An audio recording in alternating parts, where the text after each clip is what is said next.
we are going to rotate a figure 90 degrees clockwise about the origin. I'd like to take a minute to discuss the coordinate grid and talk about its 4 quadrants. Notice the quadrants of the coordinate grid are labeled in a counterclockwise manner. We start here in the upper right-hand corner with quadrant 1, and then we move to the upper left-hand corner, quadrant 2. Down is beneath is quadrant 3, and here is quadrant 4. And the quadrants are labeled in a counterclockwise manner. In quadrant 1, both the x and y values are positive because all points in quadrant 1 are to the right and above the origin. In quadrant 2, all the x values are negative and the y values are positive because all points in quadrant 2 are to the left and above the origin. In quadrant 3, the x and y values are both negative because all points in quadrant 3 are to the left and beneath the origin. And finally, in quadrant 4, the x values are positive and the y value are negative because all points in quadrant 4 are to the right and beneath the origin. So when we think about rotating 90 degrees clockwise, that means that this pre-image, when it's rotated 90 degrees clockwise, all of these points that are in quadrant 1, which have both a positive x and y value, are now going to move into quadrant 4.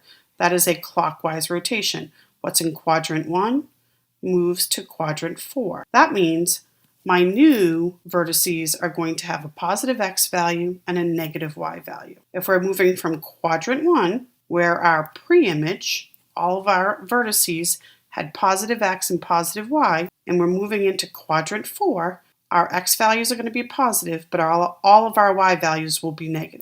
Keep that in mind as we go through this. So let's take a look at our directions. Draw a circle centered at the center of rotation, which is the origin, such that one of the vertices of the figure is on the circle. So clearly this is a triangle. It has 3 vertices. Here's 1, 2, 3. Okay, we're going to click on the origin and we're going to create a circle. And we want that little yellow point to line up with one of our vertices.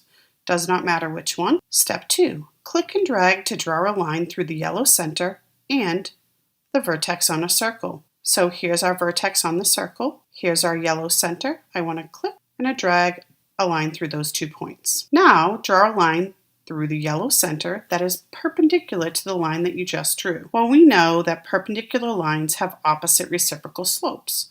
The slope of this line is rise 1, run 4, in a positive direction. So the slope of this line is positive 1/4. The opposite reciprocal of that is negative 4/1. So from the origin, I'm going to go up 4 and left 1 in the opposite direction of our line that's already drawn. Up 4, left 1. And voila, I just created a set of perpendicular lines. You can clearly see 4 right angles are formed between these 2 lines. We are going to rotate this figure 90 degrees in a clockwise fashion. If I take a look at this red dot and I was rotating it 90 degrees clockwise, I can easily see that this dot would rotate from here to here. So it goes from the first quadrant to the 4th quadrant. So let's take a look, see what happens. This is a 90 degrees clockwise about the origin rotation. Let's see that animation again. Okay, so now let's talk about what seems to be happening here to the points. My original point had coordinates 4, 1. Again, we're in quadrant 1, so the x and y values are both positive. The new point, after it was rotated 90 degrees clockwise about the origin, has coordinates 1, -4. Again, in this case, all points in the 4th quadrant have a negative y value. That's why that is a negative. Let's take a look at that animation one more time.